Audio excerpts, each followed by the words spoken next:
Assalamualaikum warahmatullahi wabarakatuh. Nama saya Rizky Aris Adi Muhasan dari semester 7 Fakultas Hukum Universitas Slamet Sri Kendal.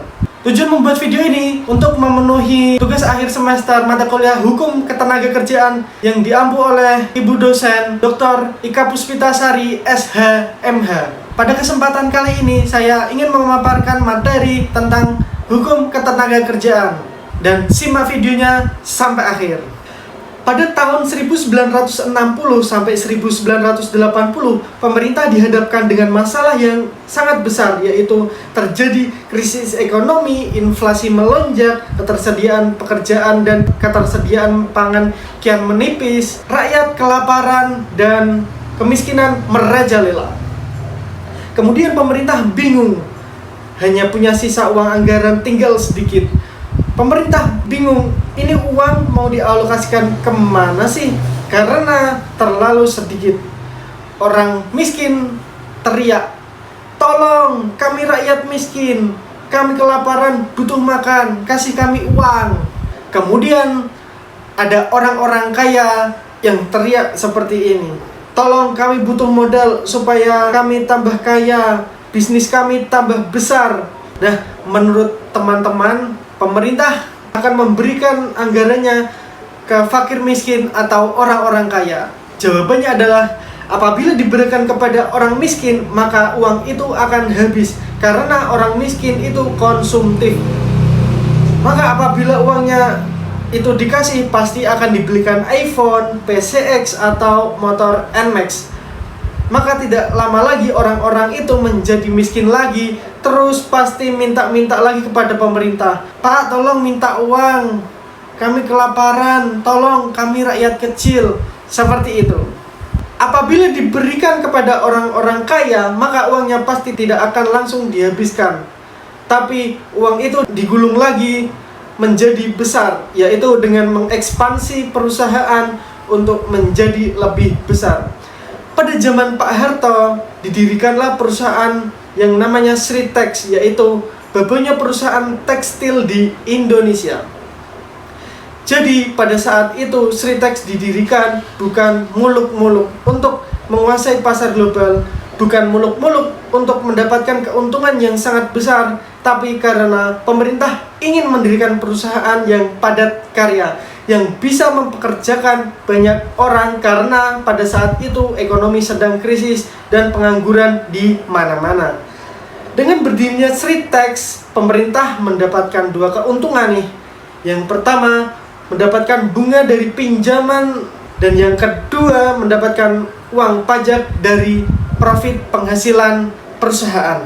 Nggak cuma itu, orang-orang miskin pun kecipratan, yaitu mendapatkan pekerjaan, sehingga semuanya menjadi sejahtera. Yeay. Itu bisa diibaratkan ketika kita punya ikan besar dan ikan kecil dalam satu kolam, kita akan kasih makan ikan yang besar dulu atau yang kecil dulu? Kita harus kasih makan ikan besar dulu. Kenapa sih? Karena apabila ikan besarnya sudah kenyang, maka ikan besar akan mengeluarkan kotoran yang nanti kotoran itu akan dimakan oleh ikan-ikan kecil. Tapi apabila kita kasih makan ikan yang kecil dulu, maka ikan yang besar akan kelaparan, lalu ikan besar akan memakan ikan-ikan yang kecil di dalam kolam itu. Kemudian PT Sri Rezeki Isman Tbk atau Sritex telah resmi dinyatakan pilot dan menghentikan seluruh operasional perusahaan sejak 1 Maret tahun 2025. Keputusan ini menyusul krisis keuangan akut dan utang yang menggunung. Berikut rincian situasinya, yaitu pertama, status pilot. Sritex dinyatakan pilot oleh Pengadilan Niaga Semarang pada Oktober 2024 dan telah gagal memenuhi kewajiban pembayaran utang kepada kreditur, terutama kepada PT Indo Barat Rayon. Total utang per Juni 2024, total liabilitas Sritex mencapai sekitar 1,6 miliar US dollar, setara 26 triliun rupiah. Dengan diakumulasi kurs pada tahun tersebut yang melampaui nilai asetnya. Selanjutnya, penutupan operasional. Setelah 58 tahun beroperasi, Sritex resmi menutup permanen seluruh pabriknya di Sukoharjo, Jawa Tengah, efektif pada 1 Maret tahun 2025. PHK karyawan akibat penutupan ini lebih dari 10.000 karyawan dan ribuan karyawan di tahun-tahun sebelumnya. Status saham perdagangan saham Sritex yang berkode SRIL di Bursa Efek Indonesia atau BII dihentikan atau disuspensi sejak 18 Mei 2021 dan saat ini dalam proses delisting atau penghapusan pencatatan. Menurut riset kami, kebangkrutan Sritex disebabkan kebudayaan belanja kita sejak pandemi COVID-19 yang pindah dari handphone, yaitu aplikasi Shopee atau Tokopedia dan lain-lain. Karena di online shop banting-bantingan harga, maka produk lokal kalah sama produk China yang membanjiri pasar Indonesia dan membanting harga sangat murah sekali, sehingga produk lokal gulung tikar semuanya. Pandemi juga membuat mal-mal, pasar-pasar menjadi sepi semuanya karena masyarakat sudah terbiasa belanja online. Maka sekarang yang banyak dikerjakan yaitu menjadi kurir paket. Penyebab lain dari PHK massal antara lain, yang pertama, krisis ekonomi, perlambatan ekonomi global atau nasional. Yang kedua, efisiensi dan restrukturisasi. Perusahaan melakukan efisiensi biaya atau restrukturisasi bisnis. Yang selanjutnya, kerugian atau pilot. Perusahaan mengalami kerugian atau pilot. Kemudian, penurunan permintaan. Pasar menurun baik domestik maupun ekspor. Selanjutnya, transformasi teknologi. Otomatisasi dan digitalisasi mengurangi kebutuhan tenaga kerja manual. Perusahaan tutup atau relokasi untuk mencari upah lebih murah. Yang terakhir yaitu kebijakan pemerintah. Kebijakan impor dan membanjiri pasar domestik.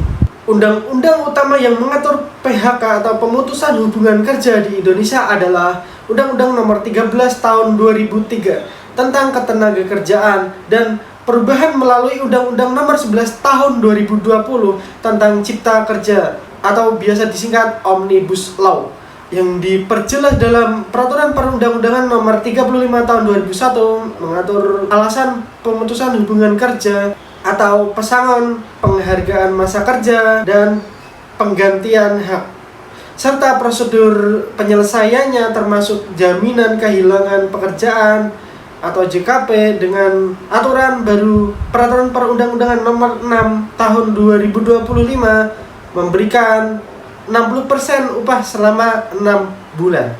PHK harus punya alasan kuat, tidak bisa sepihak, dan ada mekanisme penyelesaian perselisihan jika tidak ada kesepakatan. Kemudian alasan-alasan PHK menurut pasal 15A Undang-Undang Cipta Kerja dan Peraturan Perundang-undangan Nomor 35 Tahun 2021. Yang pertama, perusahaan efisiensi rugi atau tutup. Yang kedua, pekerja mencapai usia pensiun atau meninggal dunia. Selanjutnya, pekerja mogok kerja. Selanjutnya, pekerja mangkir 5 hari berturut-turut tanpa keterangan. Pekerja melakukan pelanggaran berat. Pekerja mengajukan permohonan PHK karena pengusaha melanggar hak-haknya. Misalnya tidak membayar upah 3 bulan berturut-turut. Perusahaan melakukan efisiensi karena kerugian. Hak pekerja saat PHK diatur dalam pasal 40 Peraturan Perundang-undangan Nomor 35 Tahun 2021, yaitu 1. Uang pesangon. Kedua, uang penghargaan masa kerja. Yang ketiga, uang penggantian hak atau UPH, yaitu cuti tahunan, ongkos pulang, dan lain-lain. Besaran hak ini tergantung alasan PHK dan masa kerja. Selanjutnya, tata cara PHK diatur dalam pasal 37 sampai 39 Peraturan Perundang-undangan Nomor 35 Tahun 2021.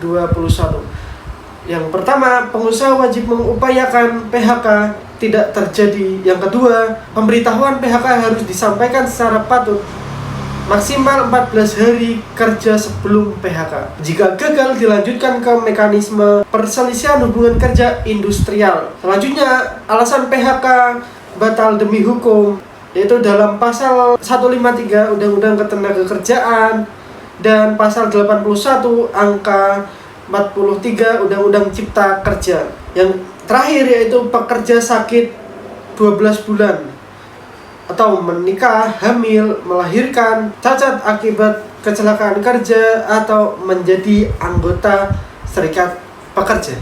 Demikian paparan materi dari kami, semoga bermanfaat. Assalamualaikum warahmatullahi wabarakatuh.